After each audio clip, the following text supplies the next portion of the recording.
मेरा नाम शांति है। मैं गरीब फैमिली से बिलोंग करती हूँ।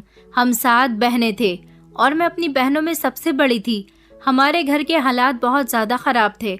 मेरे पिताजी एक मामूली से किसान थे और इस महंगाई के दौर में उनके लिए अपनी 7 बेटियों का खर्च करना बहुत मुश्किल था। हमारा कोई भी भाई नहीं था जो मेरे पिता का सहारा बन सकता। मेरे पिताजी ने कभी भी अपनी बेटियों को बोझ नहीं समझा था। वो हम सब से बहुत प्यार किया करते थे, मगर हम में से किसी एक को भी पढ़ा नहीं सके थे। मेरी छोटी 2 बहनों को पढ़ने का बहुत शौक था, लेकिन मेरे पिताजी चाहकर भी उनकी ख्वाहिश को पूरा नहीं कर सके थे। मेरी माँ बीमार रहती थी। उन्हें टीबी की बीमारी थी। उनका इलाज सरकारी अस्पताल में चल रहा था, लेकिन मेरी माँ को अच्छे इलाज की जरूरत थी। मेरे पिताजी बहुत ज्यादा परेशान थे। दिन ब दिन वो कमजोर होती जा रही थी। उनकी बेटियां भी उनका कोई सहारा नहीं बन पा रही थी, क्योंकि हमारे गांव में लड़कियों को किसी भी तरह की नौकरी करने नहीं दिया जाता था, बल्कि उनको तो 4 दीवारी में रखने को कहा जाता था। जो लड़की कभी नौकरी कर भी लेती थी तो उसके माता पिता को बातें सुनने को मिलती थी। उसके पिता को सारे गांव के बीच गांव वालों के सामने भरी पंचायत में जलील किया जाता था कि तुम अपनी बेटियों के खर्चे पूरे नहीं करते, तभी तो तुम्हारी बेटियां नौकरी करने पर उतर आई है। एक पिता अपनी बेटियों के लिए बहुत कुछ करता है, लेकिन वो कभी नहीं चाहता कि उसकी बेटियों को लेकर कोई उसकी बेइज्जती करे। मेरे पिताजी भी नहीं चाहते थे कि भरे गांव के बीच उनकी बेइज्जती हो। हमारे घर के हालात बहुत खराब थे। मैं सबसे बड़ी थी। घर के सारे कामकाज मैं ही करती थी और मैं अपनी बाकी बहनों में समझदार भी ज्यादा थी। इसलिए मुझे अपने माता पिता और घर के हालात की बहुत ज्यादा फिक्र रहती थी। हम 3 बहनें जवान थीं। मेरी उम्र 27 साल हो चुकी थी। गांव के लोग मेरे माता पिता पर मेरी शादी का दबाव बनाने लगे थे। उनसे कहते थे कि तुम्हारी बड़ी बेटी की उम्र अब 27 साल हो चुकी है, तुम लोग अपनी बेटी की शादी कब करोगे। अब उनको कौन बताता कि शादियां फ्री में तो नहीं होती, और लोग भी इतने अच्छे नहीं होते कि सिर्फ अपने बेटों के लिए दूसरे की बेटी को अपने घर की बहू बनाकर ले जाएं। आजकल तो इतनी महंगाई हो गई है कि लोग चाहते हैं कि उन्हें दहेज भी ज्यादा मिले और उनकी बहू जेवरात भी ज्यादा लेकर आए। मैं बहुत खूबसूरत थी। मेरे बहुत रिश्ते आते थे, लेकिन जो भी रिश्ता आता था वो लोग पहले लेन देन की ही बात किया करते थे। इस बात पर मेरे माता पिता खामोश हो जाते थे, क्योंकि लेन देन के लिए उनके पास कुछ भी नहीं था। उनके लिए उनकी कुल पूंजी उनकी बेटियां ही थीं। कभी कभी मुझे अफसोस होता था। मैं सोचती थी कि काश मैं लड़का होती तो आज अपने पिता का सहारा बनकर उनके बोझ को मैंने बांट लिया होता, मगर मैं तो एक लड़की हूँ और हमारे गांव में लड़कियों को ज्यादा अहमियत नहीं दी जाती है। मैं बड़ी परेशान थी कि मैं अपने माता पिता के लिए क्या करूं, जिससे मेरे घर के हालात भी बेहतर हो सके और उनकी परेशानियां भी कुछ कम हो जाएं। मैंने अपने माता पिता से इस बारे में बात की थी कि मैं आप लोगों का सहारा बनना चाहती हूँ। मैं कहीं पर नौकरी करना चाहती हूँ। अगर आप लोग चाहें तो मुझे गाँव में ना सही, लेकिन शहर में नौकरी करने के लिए भेज सकते हो। मैं वहाँ जाकर किसी अस्पताल में या किसी बड़े बंगले में नौकरानी बन के नौकरानी का काम कर लूंगी। इससे हमारे घर में कुछ पैसे आ जाएंगे। गांव वालों को भी इस बारे में कुछ पता नहीं चलेगा। बस इतना कह देना कि मैं अपने किसी शहर के रिश्तेदार के यहाँ रोज आना जाना करती हूँ। गांव वालों को इस बात की कानों कान खबर नहीं होगी और घर के हालात में भी सुधार आ जाएगा। पिताजी, आखिर कब तक हम लोगों के लिए इतनी मेहनत करेंगे। हम 9 लोगों का परिवार है और अकेले पिताजी के लिए 9 लोगों के परिवार को चलाना बहुत मुश्किल काम है। मेरी बात मेरे माता पिता ने बहुत तसल्ली से सुनी थी। मेरे पिताजी भी चाहते थे कि उनको किसी दूसरी कमाई का सहारा मिल जाए, मगर जो सब मैंने उन्हें बताया था ऐसा होना इम्पॉसिबल था। मेरे पिताजी ने मुझे समझाया कि बेटी, तुमने जो कुछ कहा है वो बिल्कुल ठीक है। मुझे गर्व है अपनी बेटी पर जो अपने पिता की इतनी फिक्र करती है, मगर कोई भी बात हमेशा छुपी नहीं रह सकती। कभी न कभी तो गांव वालों को ये बात पता ही चल जाएगी कि तुम शहर में नौकरी करने के लिए जा रही हो, और तुम जानती हो कि बेटियां जब नौकरी करने निकल जाती हैं तो हमारे गांव में उनके माता पिता को किस तरह से जलील किया जाता है। मैं भूखा मरना पसंद करूंगा, मगर गांव वालों के सामने अपनी और अपनी बेटियों की बेइज्जती नहीं करवा सकता। मैं तो बस जल्द से जल्द एक एक करके तुम सब बहनों की शादी कर देना चाहता हूँ। यही मेरा फर्ज है और यही मेरी जिम्मेदारी भी है और यही मेरा कर्तव्य है। मेरी बेटियां मुझे बहुत प्यारी हैं। मैं अपनी बेटियों को मुश्किल में नहीं डालना चाहता। जैसी भी मुश्किल है, जितनी भी मुश्किल है, वह मैं खुद ही देख लूंगा। तुम लोगों को परेशान होने की जरूरत नहीं है।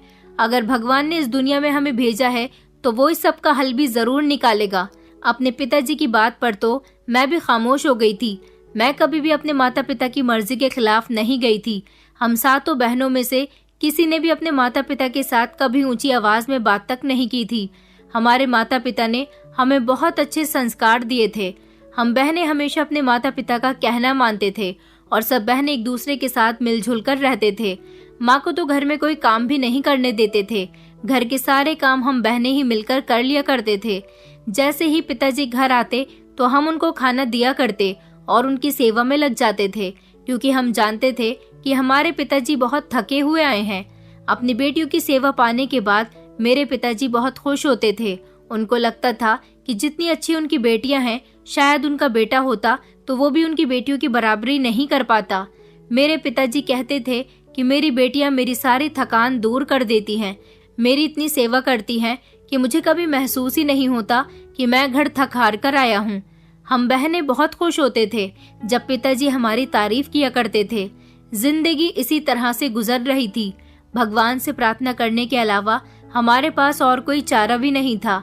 हम हमेशा यही सोचते थे कि भगवान ने हमें इस दुनिया में भेजा है तो वो हमारे लिए अन्न का इंतजाम भी कहीं ना कहीं से कर ही देता है। मेरे माता पिता काफी दिनों से मेरे लिए रिश्ते देख रहे थे, मगर हर बार रिश्ता लेन देन की बात पर आकर ही खत्म हो जाता था।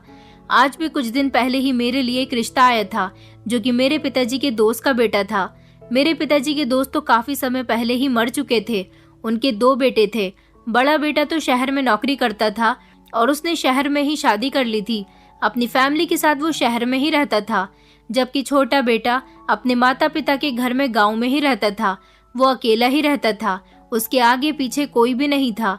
भाई के शहर जाने के बाद वो पूरी तरह से अकेला हो गया था।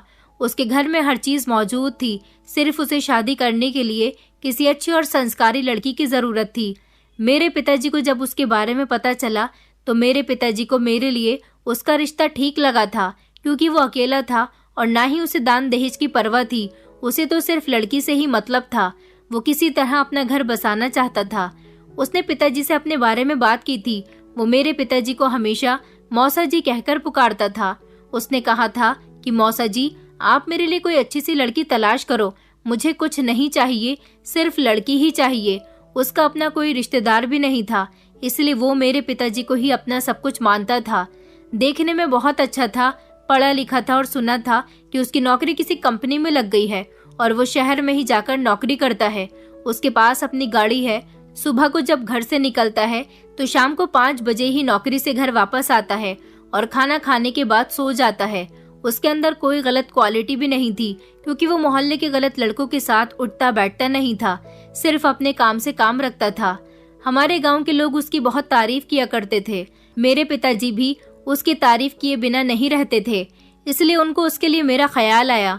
वो मेरी ही उम्र का था। पिताजी ने घर में माँ से इस बारे में बात की तो माँ को भी ये रिश्ता पसंद आया था। उन्होंने कहा था कि आप इस रिश्ते में देर मत करो, जल्दी ही हमारी बेटी की शादी कर दो। लड़का अच्छा भी है और उसे हमसे हमेशा ही दया रही है। वो कभी भी हमसे दान दहेज की डिमांड नहीं करेगा और हमारी बेटी वहाँ पर सुखी रहेगी। मुझे भी इस बारे में पता चल चुका था कि मेरे रिश्ते की बात मोहित के साथ चल रही है। मुझे मोहित से शादी करने पर कोई एतराज नहीं था। मैं उसे जानती थी। बचपन में वो कभी कभी अपने माता पिता के साथ हमारे घर पर आ जाता था, लेकिन फिर जब उसने अपनी पढ़ाई पर ज्यादा ध्यान देना शुरू किया तो उसने हमारे घर आना बहुत कम कर दिया था। मेरे पिताजी ने जब अपने दोस्त के बेटे मोहित से मेरे बारे में बात की तो वो भी मुझसे शादी करने के लिए तैयार हो गया था और उसने जल्दी ही शादी करने के लिए कहा था। इस तरह मैं विदा होकर मोहित के घर आ गई थी। मेरी शादी सिंपल तरीके से हुई थी। अपने माता पिता का घर छोड़ने पर मुझे बहुत ही ज्यादा दुख भी हुआ था और फिर ये भी खुशी हुई थी कि जिस तरह से मैं अपने माता पिता के ऊपर बिना बोझ डाले ही घर से विदा हो गई हूँ, इस तरह मेरी बाकी बहनें भी अपने अपने घर की हो जाएं। मोहित ने मुझे खाली हाथ ही एक्सेप्ट कर लिया था। वो एक बहुत अच्छा इंसान था। शादी के बाद मेरी पहले से भी ज्यादा इज्जत करने लगा था। मेरी शादी को 6 महीने हो गए थे। जिंदगी बहुत अच्छी गुजर रही थी, मगर एक दिन अचानक मेरे पति ने मुझे एक ऐसी खबर सुनाई जिसे सुनकर मेरे होश उड़ गए थे। मेरे पति ने बताया कि वो जहाँ पर नौकरी करता है उस कंपनी में उस पर रिश्वत का इल्जाम लगाया गया है और उसे नौकरी से निकाल दिया गया। अब वो नौकरी पर नहीं जाएगा।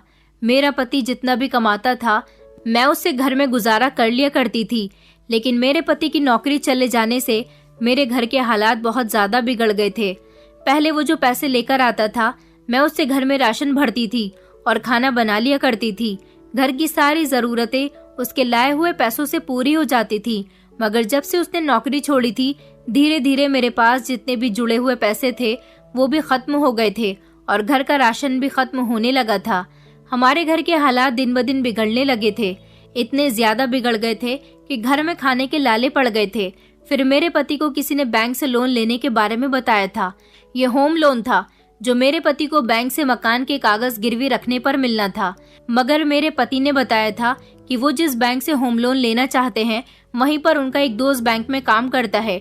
उसे सिर्फ मकान के पेपर्स चाहिए थे, ज्यादा फॉर्मेलिटी भी पूरी करने की जरूरत नहीं पड़ेगी और ना ही किसी गारंटर की जरूरत होगी। और मेरे पति के लिए होम लोन पर ब्याज भी बहुत कम होगा। बस उसका कहना था कि जिस जरूरत के लिए तुम्हें पैसे लेने होंगे उसी जरूरत को पूरा होने के बाद तुम्हें पैसे वापस भी करने पड़ेंगे और लोन की EMI भी हर महीने टाइम पर भरनी होगी। मेरे पति ने भी अपने दोस्त से कांटेक्ट किया और मकान के कागज उसे देकर उससे होम लोन करवा लिया। हमारे घर के हालात इन पैसों से काफी हद तक बेहतर हो चुके थे। मेरा पति दिन रात नौकरी की तलाश में मारा मारा फिर रहा था, लेकिन फिर भी उसे कहीं नौकरी नहीं मिल रही थी। रिश्वतखोरी के इल्जाम की वजह से उसकी पहचान इतनी खराब हो चुकी थी कि गांव वालों को भी उसके नौकरी पर न जाने की वजह पता चल गई थी और कोई उसे गांव तक में काम देने के लिए तैयार नहीं था। मेरा पति काफी पढ़ा लिखा था, इसी वजह से वो शहर में जाकर एक अच्छी नौकरी कर रहा था, लेकिन अब कहीं से भी नौकरी की कोई जुगाड़ नहीं बन पा रही थी। ऐसे में मेरे पति ने लोन लिया था, वो भी लगभग 4-5 महीने के अंदर ही खत्म हो चुका था। मेरा पति फिर से परेशान रहने लगा और घर के हालात फिर से पहले की तरह हो गए थे। मेरे पति को भी अभी तक कहीं पर भी नौकरी नहीं मिली थी। मेरे पति ने दोबारा अपने उसी दोस्त से बात की जिसने अपनी ही बैंक में उसका होम लोन करवाया था। मेरे पति ने जो होम लोन लिया था उसके पैसे मेरे पति को पूरे 1.5 साल तक देने थे, मगर अभी तो सिर्फ 4 महीने ही गुजरे थे और मेरे पति ने उसकी मुश्किल से 2 EMI ही भरी थी। अभी तक तो बैंक की तरफ से पैसे देने के लिए कोई फोन कॉल नहीं आया था, लेकिन फिर जब मेरे पति ने 1-2 महीने बाद दोबारा से लोन लेने के लिए तो फिर से उनके दोस्त ने उसे लोन दिलवा दिया और उस लोन की रकम भी इस 1.5 साल के टाइम में डाल दी गई, जिसे मेरे पति को 1.5 साल के अंदर अंदर ही वापस करना था। अब मेरे पति का कर्जा और ज्यादा बढ़ गया था और वो परेशान रहने लगा था। इस दौरान जब मैं अपने मायके जाती थी तो मैंने भी अपने घर वालों को ये नहीं बताया था कि मेरे पति ने होम लोन लिया हुआ है। उनको सिर्फ इतना पता था कि मेरे पति की नौकरी नहीं है। मेरी माँ मुझे परेशान देखती थी तो मुझे तसल्ली देती थी कि सब कुछ ठीक हो जाएगा, लेकिन कुछ भी ठीक नहीं हो रहा था। कर्ज की रकम की वजह से फिलहाल हमारा घर तो चलने लगा था, मुश्किल से ही सही मगर गुजर बसर हो रहा था। इस बार मेरे पति ने 3 लाख रुपए का लोन लिया था और इससे पहले वो 4 लाख का लोन ले चुका था और इसी वजह से हमने बहुत सोच समझकर इन पैसों का इस्तेमाल किया था और लगभग 4 महीने तक हमने इन 3 लाख रुपए से ही गुजारा किया था। लेकिन फिर पूरे 4 महीने बाद वो 3 लाख भी खत्म हो चुके थे। मेरे पति को भी अभी तक कोई नौकरी नहीं मिली थी, जबकि अब तो कर्ज लेने के लिए भी कुछ नहीं बचा था। मेरे पति के पास जैसे ही पैसे खत्म हो जाते थे तो वो EMI भरना बंद कर दिया करते थे और अब उस रकम पर ब्याज भी लगना शुरू हो गया था। इसलिए मेरे पति के दोस्त का भरोसा मेरे पति से उठ चुका था। वो इससे आगे उसको लोन नहीं दिलवा सकते थे। मेरा पति दिन ब दिन बहुत परेशान रहने लगा। उसने किसी अच्छी नौकरी के बजाय थोड़ी सी सब्जियां खरीदकर ठेले पर सब्जियां बेचना शुरू कर दिया, ताकि कम से कम घर का थोड़ा बहुत ही सही मगर गुजारा तो हो सके। देखते ही देखते 1.5 साल गुजर चुका था। मेरा पति छोटे मोटे काम करके थोड़े बहुत पैसे लाता था और मुश्किल से हम 2 वक्त का खाना खाते थे। इसी दौरान मैंने एक बेटी को जन्म दिया। अब घर के खर्चे और ज्यादा बढ़ चुके थे, क्योंकि पहले हम 2 पति पत्नी थे, लेकिन अब एक छोटी सी जान भी आ चुकी थी। मेरा पति बेटी की वजह से दिन रात मेहनत करने लगा। वो मेरी बेटी से बहुत प्यार करता था। इस सब के दौरान वो लोन के बारे में तो बिल्कुल ही भूल चुका था। एक दिन अचानक से बैंक के कुछ लोग हमारे घर आ गए। 4-5 अनजान मर्दों को एक साथ अपने घर में देखकर मैं बहुत घबरा गई थी। मैं इन लोगों को नहीं जानती थी। इनमें से एक मेरे पति का दोस्त भी था जिसने उनको लोन दिलवाया था। मैंने उसको भी कभी नहीं देखा था। मैंने अपने पति के थ्रू उसके दोस्त के बारे में सिर्फ सुना था कि ये उसका वही दोस्त है जिसने उसको लोन दिलवाया था। उस समय मेरा पति घर पर मौजूद नहीं था। वो घर के दरवाजे पर खड़ा हुआ घर के अंदर आने की कोशिश कर रहा था। इससे पहले वो घर के अंदर कदम रखता, मेरा पति अचानक ही आ गया। मैंने सुकून की सांस ली और फौरन ही अपनी बेटी को लेकर कमरे के अंदर चली गई। मेरे पति ने जैसे ही अपने दोस्त और उसके साथ खड़े हुए बैंक के 3-4 आदमियों को देखा तो वो डर गया, क्योंकि उसने सुन रखा था कि बैंक की EMI टाइम पर जमा ना करने पर बैंक के लोग पुलिस को बाद में भेजते हैं। पहले 2-3 बंदे डराने धमकाने और मारने पीटने के लिए भेज देते हैं। ये बात तो सब लोग अच्छी तरह से जानते थे कि बैंक से लोन लेना कोई आसान बात नहीं होती, और वैसे भी मेरे पति ने बैंक से लोन अपने मकान के कागज गिरवी रख कर लिया था। ये लोग किसी भी तरह हमसे हमारा ये घर छीन सकते थे। इस घर के अलावा मेरे पति के पास और था ही क्या। अगर उन्हें उनके पैसे सही टाइम पर दे दिए जाएं तो हमारा घर बच सकता था और ना ही वो लोग हमें कोई नुकसान पहुंचाएंगे। लेकिन अगर उन्हें पैसे सही टाइम पर नहीं दिए गए तो वो लोग हमसे हमारा घर तो छीन ही लेंगे, बल्कि पूरे गांव में हमारी बेइज्जती भी हो जाएगी। मेरे पति के दोस्त ने EMI भरने के लिए कहा तो मेरे पति ने मुश्किल से ही सही मगर उसे साफ साफ बता दिया कि उसके पास पैसे नहीं हैं और पहले से ही उसका गुजारा बहुत मुश्किल से चल रहा है। मेरे पति ने अपने दोस्त को समझाने की बहुत कोशिश की थी कि वो उस पर दया करे, क्योंकि अब उसके पास एक छोटी सी बेटी भी है और महंगाई के दौर में गुजारा करना बहुत मुश्किल हो रहा है। लेकिन बैंक के लोगों को तो इन सब बातों से कोई फर्क ही नहीं पड़ता था। उन्हें तो सिर्फ और सिर्फ लोन के पैसों से मतलब था। मेरे पति का दोस्त उन्हें 2 महीने का टाइम और दे गया था और उसने कहा कि अगर 2 महीने के अंदर अंदर तुमने पैसे नहीं दिए तो तुम्हारा घर खाली करवा लिया जाएगा और तुम्हारे सामान को भी घर से बाहर फेंक दिया जाएगा। मेरे पति के दोस्त ने कहा कि मैंने तुम्हें अपनी जिम्मेदारी पर बैंक से लोन दिलवाया था कि तुम एक ईमानदार इंसान हो, बैंक की EMI ईमानदारी से भरते रहोगे। यही वजह थी कि मैं तुम्हारा गारंटर बन गया था। मैंने बैंक वालों से तुम्हारे बारे में बात की थी, मगर तुमने तो मेरी नाक कटवा दी। अब मैं आगे तुम्हें और समय नहीं दे सकता। सिर्फ 2 महीने का ही टाइम है। तुम्हें जो भी करना है वो इस टाइम पर ही करना है। ये कहकर वो लोग हमारे घर से जा चुके थे, मगर मेरा पति एक नई मुसीबत में फंस चुका था। हमें कुछ समझ नहीं आ रहा था कि आखिर हमें क्या करना चाहिए।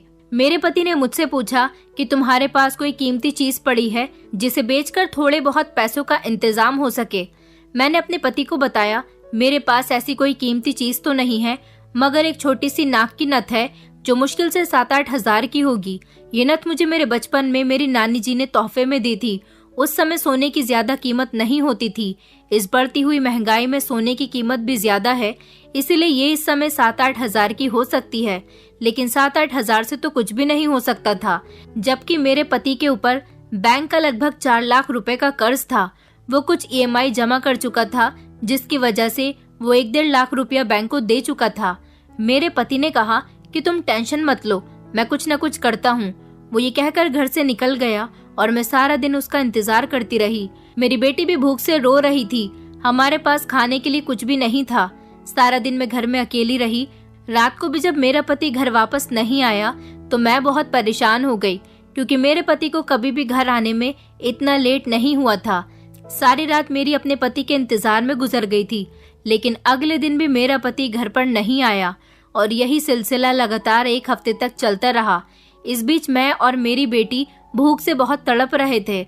मैं अपने मायके चली गई थी। मैंने अपने घर जाने के बाद अपने मायके में किसी को भी कुछ नहीं बताया था, क्योंकि वो लोग भी परेशान हो जाते। पैसे की परेशानी तो मेरे मायके में भी बहुत थी, लेकिन मुझे शादी के बाद खुश देखकर मेरे माता पिता और मेरी बहनें भी हमेशा खुश रहती थी। मैं उनकी इस खुशी को बरकरार रखना चाहती थी, इसलिए कभी भी मैंने उनको अपनी परेशानी के बारे में कुछ नहीं बताया था। मुझे अपने मायके में रहते हुए भी कई दिन गुजर गए थे। मेरी माँ और पिताजी बार बार मुझसे मेरे पति के बारे में पूछ रहे थे कि वो अभी तक तुम्हें लेने के लिए क्यों नहीं आया। मैं अपने घर वालों को यही बताया करती थी कि वो काम में थोड़ा बिजी है और शहर गया हुआ है, इसीलिए नहीं आ सका। मगर उसने कहा है कि 2 दिन बाद वो घर वापस आ जाएगा। मैं 2 दिन बाद अपने घर चली जाऊंगी। जब मेरा पति 2 दिन के बाद भी मुझे लेने के लिए नहीं आया तो मैं खामोशी से अपने मायके से अपने घर चली आई थी। मेरे घर आने के भी लगभग 3-4 दिन बाद मेरा पति घर वापस आया था तो उसकी हालत बहुत खराब थी। मैं फौरन उसकी तरफ बढ़ी और उससे पूछने लगी कि वो इतने दिनों से कहाँ पर था। तो वो मेरी बात सुनकर रोने लगा और कहने लगा कि मैं पैसों का इंतजाम करने के लिए गया था। हर जगह नौकरी तलाश की, ना तो मुझे कहीं पर नौकरी मिली और ना ही पैसों का इंतजाम हो पाया है। 2 महीने पूरे होने वाले थे। मेरा पति और मैं बहुत ज्यादा परेशान थे। मेरा पति कह रहा था कि मैं अब क्या करूं, 2 महीने भी पूरे होने वाले हैं। अगर मैंने पैसे वापस नहीं किए तो बैंक वाले हमारा घर खाली करवा लेंगे। ये घर मेरे पति के माता पिता की आखिरी निशानी था। उसके पिता ने इस घर को बहुत मेहनत से बनाया था। वो इस घर को अपने हाथ से नहीं जाने देना चाहता था, इसीलिए वो बहुत परेशान हो रहा था और बैंक के लोगों से डर भी रहा था। मुझे अपने पति की हालत पर तरस आने लगा, लेकिन मैं भी उसके लिए कुछ नहीं कर सकती थी। मैं तो खुद गरीब माता पिता की बेटी थी। मेरे माता पिता के पास तो खुद मुश्किल से 2 वक्त की रोटी खाने के पैसे नहीं थे और ऊपर से अभी उनके सर पर 6 बेटियों का भी साथ था। भला मैं उनसे कैसे पैसे मांग सकती थी। मेरा कोई ऐसा रिश्तेदार भी नहीं था जिससे मैं पैसों की डिमांड कर देती और वो फौरन ही मुझे पैसे निकाल कर दे देते। मैंने अपने पति को तसल्ली दी और उसे समझाया कि भगवान पर भरोसा रखो, वो हमें इस मुसीबत से जरूर निकाल देगा और तुम्हारा घर भी कभी बैंक वालों के हवाले नहीं होगा। देखते ही देखते 2 महीने भी पूरे हो चुके थे। आखिरकार वो दिन भी आ गया जिस दिन मेरे पति को पैसे वापस करने थे। मेरे पति के पास पैसे तो थे नहीं, इस वजह से उसका बैंक वाला दोस्त बैंक के कुछ लोगों को और पुलिस वालों को अपने साथ लेकर घर खाली करवाने के लिए आ गया था। उसने अचानक से हमारे घर का दरवाजा तोड़ दिया। मैं और मेरी छोटी सी बेटी, हम दोनों ही बुरी तरह से डर चुके थे, जबकि मेरा पति भी डरा हुआ था। बैंक के लोग अंदर आए और आते ही पुलिस वालों ने मेरे पति का गिरबान पकड़ लिया और उससे पैसों की डिमांड करने लगे। उन्होंने कहा कि अगर तुम्हारे पास पैसे नहीं हैं तो खामोशी से इस घर को खाली कर दो। मैं अपने पति को बचाने के लिए आगे आई तो मेरे पति ने मुझे हाथ के इशारे से मेरी जगह पर ही रोक दिया था। मेरी बेटी तो कमरे के अंदर मौजूद थी। पुलिस वाले ने मेरे पति का कॉलर छोड़ दिया। मेरे पति ने उसे तसल्ली से बैठकर बात करने के लिए कहा था। मेरा पति सारे लोगों को लेकर दूसरे कमरे में चला गया था और उसने मुझे कमरे के अंदर जाने का इशारा किया था। मैं बहुत ज्यादा घबरा गई थी, लेकिन फिर खुद को समझाते हुए कमरे के अंदर अपनी बेटी के पास आकर बैठ गई। मन ही मन में भगवान को प्रार्थना कर रही थी कि ये लोग मेरे पति के साथ किसी तरह का गलत बिहेव न करें। उन लोगों को आपस में बातें करते हुए लगभग आधा घंटा हो गया था। जब अचानक सब लोग कमरे से बाहर आए तो मैं भी उन लोगों की बातें करने की आवाज सुनकर अपने कमरे से बाहर आ गई थी। मैंने देखा कि सारे ही लोग बहुत शांत लग रहे थे। मेरा पति भी मुझे कुछ तसल्लीमंद लगा। वो लोग हमारे घर से बिना कोई शोर शराबा किए जाने लगे थे। मैं यह सब कुछ देखकर बहुत हैरान हुई थी, क्योंकि वो लोग बहुत गुस्से में घर के अंदर दाखिल हुए थे और इस तरह उन लोगों को घर से शांत निकलते हुए देखकर मेरा हैरान होना तो बनता था। मेरा पति घर का दरवाजा बंद करके जैसे ही कमरे में आया तो मैंने उससे पूछा कि आखिर तुम लोगों के बीच क्या बात हुई है, तुमने उनसे क्या बात की है जो वो लोग इतने शांत तरीके से यहाँ से चले गए। मेरा पति कहने लगा कि मैंने उनसे 2 दिन की मोहलत और मांगी है, मैं उनको 2 दिन बाद पैसे वापस लौटा दूंगा। मैंने अपने पति से कहा, उन लोगों ने तुम्हें 2 महीने का टाइम दिया था, तब तुमसे पैसे नहीं दिए गए तो फिर अब 2 दिन में पैसों का इंतजाम तुम कहाँ से करोगे। मेरा पति कहने लगा, वो लोग मुझ पर भरोसा नहीं कर रहे थे, मैंने उनको बड़ी मुश्किल से भरोसा दिलाया है कि वो मेरी बात का यकीन करें। मैं उनको 2 दिन बाद पैसे पक्का वापस लौटा दूंगा। दरअसल मेरे शहर में भैया रहते हैं, मैं कल शहर जाऊंगा और अपने भैया से पैसे लेकर वापस आ जाऊंगा। मैंने अपने पति से कहा, अगर ऐसी ही बात थी तो तुमने ये सब पहले क्यों नहीं किया। मेरा पति कहने लगा, मेरे भैया अपने परिवार के साथ बिजी रहते हैं, मैं उनसे मदद मांगना तो नहीं चाहता था, मगर अब पानी सर के ऊपर से निकल गया है, इसलिए मुझे उनकी मदद लेनी ही पड़ेगी। मैंने अपने पति से कहा, तो ठीक है, तुम कल शहर चले जाना और लोन के सारे पैसे बैंक वालों को वापस कर देना। मेरे पति ने हाँ करते हुए सर हिला दिया था। मैं अपनी बेटी को कमरे में सुला रही थी, तभी मेरा पति अपने हाथ में चाय के 2 कप लेकर आया। हम दोनों इतने ज्यादा परेशान थे कि हमने खाना भी नहीं खाया था। चाय का 1 कप मेरे पति ने मेरे हाथ में पीने के लिए दे दिया।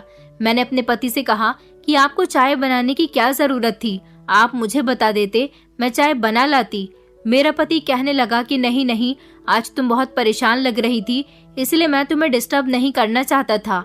मैं जानता हूँ मेरी तरह तुम्हें भी भूख लग रही होगी, खाने को तो पैसे नहीं हैं, मगर चाय पीकर ही गुजारा कर लो। मेरा पति ये बात कहते हुए बहुत शर्मिंदगी महसूस कर रहा था। मैंने अपने पति को तसल्ली देते हुए कहा कि सब कुछ ठीक हो जाएगा, तुम्हें टेंशन लेने की जरूरत नहीं है, मैं तुम्हारे साथ हूँ। मेरा पति कहने लगा, मुझे इस बात का यकीन है कि तुम मेरे साथ हो और तुमने मुझे बहुत तसल्ली दी है। मेरे पति ने फिर मुझे चाय पीने के लिए कहा। मेरी बेटी तो सो चुकी थी। चाय पीने के बाद मुझे भी अचानक तेज की नींद आने लगी थी। मेरा दिमाग चारों तरफ चकराने लगा था। बस मन कर रहा था कि मैं आंखें बंद करके गहरी नींद में सो जाऊं। अभी ज्यादा समय नहीं हुआ था। हम दोनों पति पत्नी रात के 11 बजे तक ही सोते थे, लेकिन आज ना जाने क्यों मुझे रात के 9 बजे ही इतनी गहरी नींद आ रही थी कि मैं चाय का कप रखते ही बिस्तर पर लेटकर सो गई थी। लेकिन अगले दिन जब मेरी आंख खुली तो मेरे होश उड़ गए थे, क्योंकि मैं अपने घर में नहीं किसी और के घर में मौजूद थी। ये कालीशान कमरा था और यहाँ पर जरूरत का हर सामान मौजूद था। ये कमरा किसी अमीर इंसान का कमरा लग रहा था। मेरी समझ नहीं आ रहा था कि आखिर ये मैं कहाँ आ गई हूँ। मैं इस कमरे को देखकर घबराने लगी थी और इधर उधर नजर दौड़ाकर इस कमरे को पहचानने की कोशिश कर रही थी। मुझे अच्छी तरह से याद था कि मैं कल रात अपने कमरे में सोई थी, तो फिर मैं यहाँ कैसे और क्यों आ गई थी? ये किसका घर है? मेरी कुछ समझ में नहीं आ रहा था। फिर अचानक कमरे का दरवाजा खुला और कमरे के अंदर एक आदमी आया था। इस आदमी को देखकर मैं घबरा गई थी। मेरा कभी भी किसी अनजान मर्द के साथ अकेले कमरे में सामना नहीं हुआ था। मैंने इस आदमी से घबराते हुए कहा कि तुम कौन हो और मुझे यहाँ पर कौन लेकर आया है? यह आदमी धीरे धीरे मेरे करीब आने की कोशिश कर रहा था और मेरे साथ गंदी गंदी हरकतें कर रहा था। मैं इससे डर रही थी और इसे खुद से दूर कर रही थी, मगर इस आदमी ने मेरी एक न सुनी और मुझे कहीं का नहीं छोड़ा। इसने मेरी इज्जत को तार तार कर दिया था। मैं चीखती रही, चिल्लाती रही, मगर मेरी मदद के लिए कोई नहीं आया। मेरे होश उड़ गए थे कि इस इंसान ने मेरे साथ ऐसा क्यों किया और क्या यहाँ पर मेरी मदद के लिए कोई नहीं है। जब इस आदमी ने अपनी हवस मेरे साथ पूरी कर ली तो मैं तड़प तड़प कर रो रही थी। मेरे साथ जो कुछ हुआ था उसका अंदाजा मुझे बिल्कुल भी नहीं था। मैंने इस आदमी से सवाल किया कि तुम कौन हो और मुझे यहाँ पर क्यों लाया गया है? तुमने मेरे साथ ये सब कुछ क्यों किया? तो वो मेरी बात सुनकर जोर जोर से हंसने लगा। उसने मुझे बताया कि मैं तुम्हारे पति का बड़ा भाई हूँ और तुम अपने गांव में नहीं बल्कि शहर में हो। यहाँ तुम्हारी मदद के लिए कोई भी नहीं आएगा। उसकी बात सुनकर मेरा दिमाग घूम गया था कि अगर ये मेरे पति का भाई है तो फिर मेरा पति कहाँ है? मैंने उससे सवाल किया तो वो कहने लगा कि तुम्हारा पति ही तो तुम्हें यहाँ पर छोड़कर गया है। उसकी बात सुनकर अचानक मेरे होश उड़ गए थे। मैंने कहा, आप ये क्या कह रहे हो? मेरा पति मुझे यहाँ कैसे छोड़कर जा सकता है? बल्कि रात को तो मैं अपने घर पर सोई थी।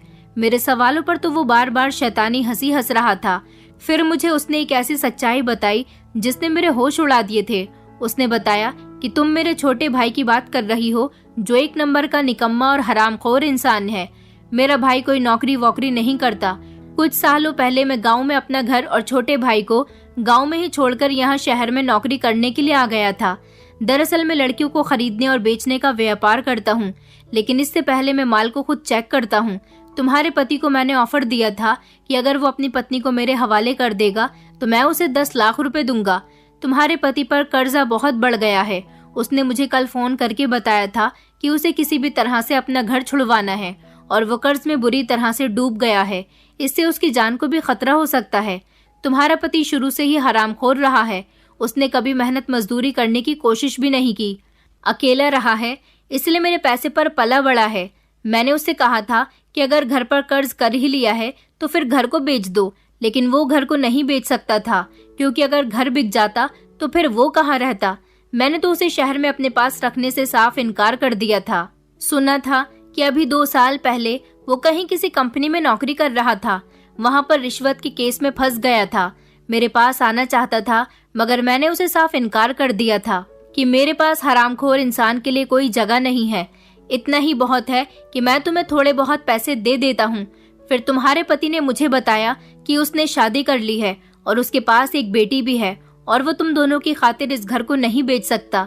मैंने अपने छोटे भाई से कह दिया था कि अगर तुम्हें पैसे चाहिए तो तुम्हारे लिए एक ऑफर है। तुम 24 घंटे के लिए अपनी पत्नी को मेरे पास भेज दो और इसके बदले मैं तुम्हें इतने पैसे दूंगा कि तुम्हारा कर्ज भी चुकता हो जाएगा और तुम काफी समय तक इन पैसों को बाद में भी इस्तेमाल कर सकते हो। वो मेरी बात सुनकर गुस्सा तो हुआ था, मगर वो शुरू से ही खुददार इंसान नहीं है। जज्बात में बह गया था, इसलिए मुझ पर गुस्सा करने लगा। फिर उसे समझ आया कि अपनी पत्नी को मेरे हाथ 24 घंटे के लिए बेचने पर उसको कितना ज्यादा फायदा हो सकता है। वो डर रहा था कि अगर इस बारे में तुम्हें पता चल गया तो तुम्हारा क्या रिएक्शन होगा और वो तुम्हें यहाँ तक कैसे लाएगा। फिर मैंने उसे पूरा प्लान समझाया। कल रात तुम्हारे पति ने तुम्हें चाय में नींद की दवाई मिलाकर दी थी। जब तुम बेहोश हो गई तो वो तुम्हें मेरे पास ले आया था। वो रात के लगभग 3 बजे मेरे पास आया था। उसके बाद मैंने तुम्हें इस्तेमाल किया, लेकिन तुम इतनी ज्यादा खूबसूरत हो कि मुझसे अब भी रहा नहीं गया। मुझे तो तुम्हें देख देख कर अफसोस हो रहा है और हंसी भी आ रही है। मेरा भाई तो एक नंबर का निकम्मा और बेवकूफ है, लेकिन तुम तो मुझे समझदार लगती हो। तुम ऐसे इंसान के साथ अपनी जिंदगी कैसे गुजार रही हो? मेरा भाई कोई काम धंधा नहीं करता। मुश्किल से उसे नौकरी भी मिल गई थी, तो वो भी उसके हाथ से निकल गई। इसीलिए तुम्हें खुश करने के लिए उसने शादी के बाद अपने घर को गिरवी डाल दिया और इस तरह से तुम्हारा और अपना पेट भरकर वो इंसान जवान होते हुए भी मेहनत मजदूरी करना नहीं चाहता। उसे तुम जैसी लड़की नहीं मिल सकती थी, इसलिए उसने तुम्हें इम्प्रेस किया, अपने दुखड़े सुनाए। मगर जैसा मेरा भाई दिखता है वैसा वो बिल्कुल भी नहीं है। तुम तो समझदार हो, तुम तो इस बात का अंदाजा लगा सकती हो कि जिस इंसान ने 1.5 साल तक लोन के पैसों से तुम्हारा और अपना पेट भरा, उस इंसान के साथ सारी जिंदगी तुम्हारा गुजारा कैसे हो सकता है। तुम्हें ये बात सोचनी चाहिए थी कि इतने लंबे समय तक उसे नौकरी क्यों नहीं मिली, क्योंकि उसने नौकरी की कभी तलाश ही नहीं की। वो तो तुम्हें बेवकूफ बनाता रहा और तुम बनती रही, और आज देखो हालात ऐसे आ गए हैं कि उसने अपनी ही पत्नी को अपने बड़े भाई के हाथ बेच दिया। मैंने तुम्हारे पति को तुम्हारी कीमत के 10 लाख रुपए दिए हैं। आज उसे पैसों की जरूरत है, वो तुम्हें मेरे पास बेच चुका है, तो आगे भी वो ऐसा कर सकता है। मैं तो अपने भाई को समझा समझाकर थक गया था। मैं भले ही जिस्म फरोशी का काम करता हूँ, मगर इसमें भी मेहनत लगती है, जो कि मेरे भाई से कभी नहीं होगी। तुम सारी जिंदगी अपने पति के साथ इसी तरह से बेइज्जत होती रहोगी। वो तुम्हें कभी खुश नहीं रख सकेगा, क्योंकि मेहनत करने वालों की कभी हार नहीं होती, और तुम्हारा पति तो मेहनत जैसे शब्दों से कई कोसों दूर है। इस आदमी की बात सुनकर तो मेरे पैरों तले से जमीन निकल गई थी। मुझे अपने पति जैसे घटिया इंसान से नफरत महसूस होने लगी थी। इसमें इस आदमी की भी कोई गलती नहीं थी, ये तो इसका काम था। लेकिन ये मेरे पति को सोचना चाहिए था कि उसे अपनी पत्नी के साथ तो ऐसा बिल्कुल भी नहीं करना था। मैंने इस आदमी के आगे हाथ जोड़ दिया और कहा कि प्लीज अब मेरे साथ ऐसा कुछ मत करना और मुझे जाने दो।